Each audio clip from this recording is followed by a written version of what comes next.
going on, guys? Chris here with 570 Wrench. Today we have this 2000 BMW E46 or 323i, which is a 2.5 liter straight six motor. And we just bought this because we're going to turn this car into a competition drift car. Now, however, it doesn't run, or it barely runs. When I turn the key, it automatically shuts off. So today, guys, if your car is either not starting up right away, or you turn the key, it starts up and then shuts off automatically, I'm going to show you what the problem most likely is. So stay tuned. Let's get to it. All right, guys, got the hood up here, so I'll show you what the car is actually doing. All right, so we're in the car, key is on. We're in neutral.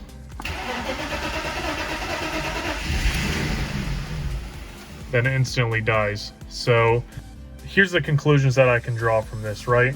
It's getting some sort of fuel. There's air, there's spark. I did run the codes on the engine and there's nothing pertaining to any reason why this would be happening.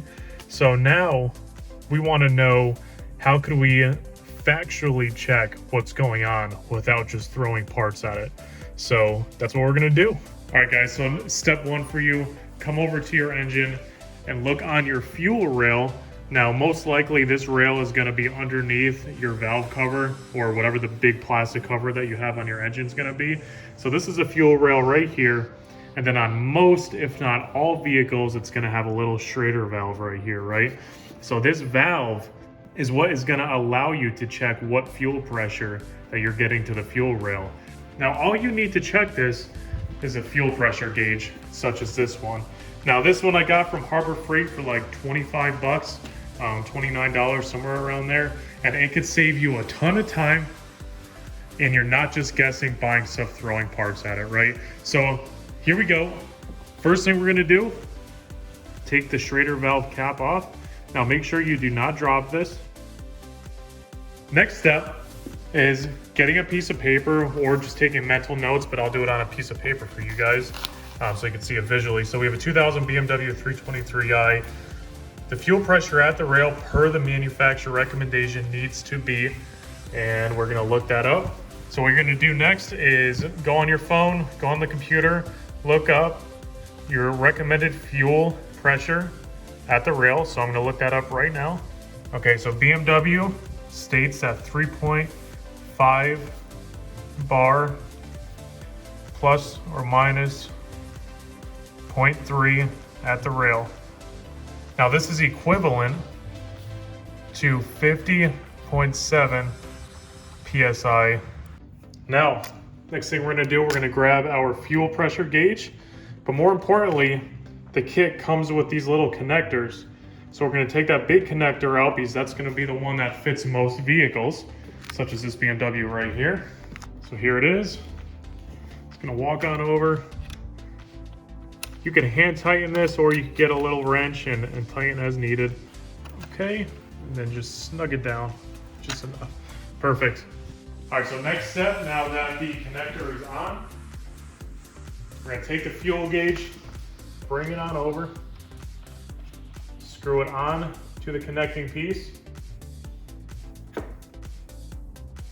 Now you're gonna see a little bit of like a evap hose or a little escape hose. Now this is because when you let the pressure out, when you're finished doing this, a little gas could come through here. So make sure you put this in a bottle, and of course be safe. Gas is very flammable. So I'm gonna put this right into a fuel tank this end.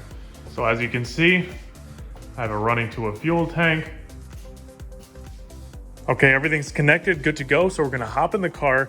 It's gonna be so simple, right? Hop in. Now turn your key to the on position. So that's all the way forward, but without actually starting or cranking the car. So it's gonna be the farthest position forward without turning the key all the way to start the car. So you should hear your fuel pump prime the system, and that's what we wanna see. We wanna see what the primed pressure is.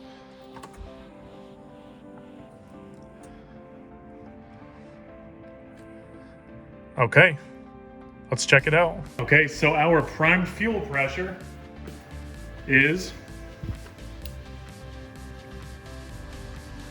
40 PSI. So check that out, guys. That is roughly 10.7 psi below the manufacturer recommended amount. So actual is 40 psi, and we're supposed to be at 50.7. So what this is telling me and what your next step is going to be, and this will be a separate video, is either the fuel pump is not providing or pumping enough pressure to pressurize the system and push the fuel to the rail per what the actual recommended or needed amount is. So you have a failing fuel pump, or you have a clogged fuel filter. I have a feeling this fuel filter is clogged, and that's going to be step one, and that's replacing this fuel filter. Now, of course, guys, ensure that we release the pressure once you turn your key. Then go ahead and release the pressure from the gauge, and you're going to see some gas flow through here, just like that. So just take the gauge off and unscrew the little nipple that we have on there. All right, guys, so thank you so much for watching. Again, this is 570 Wrench, and super excited to get this thing fixed up. And of course, like I said, this is gonna be converted or built into a competition drift car, and I wanna take everyone through that awesome ride of getting to a competition, learning to drift, and actually building a car. So super excited for this. Hopefully, you can now understand how the fuel system works, what fuel pressure is, and you're not just guessing, throwing parts at things. You want to do things right, get the right tools, and understand what's going on in the engine bay. So the next video will be us actually digging in and fixing this low fuel pressure issue. And I look forward to seeing you guys next time. This is Chris again. Thank you so much for watching. We'll see you in the next video.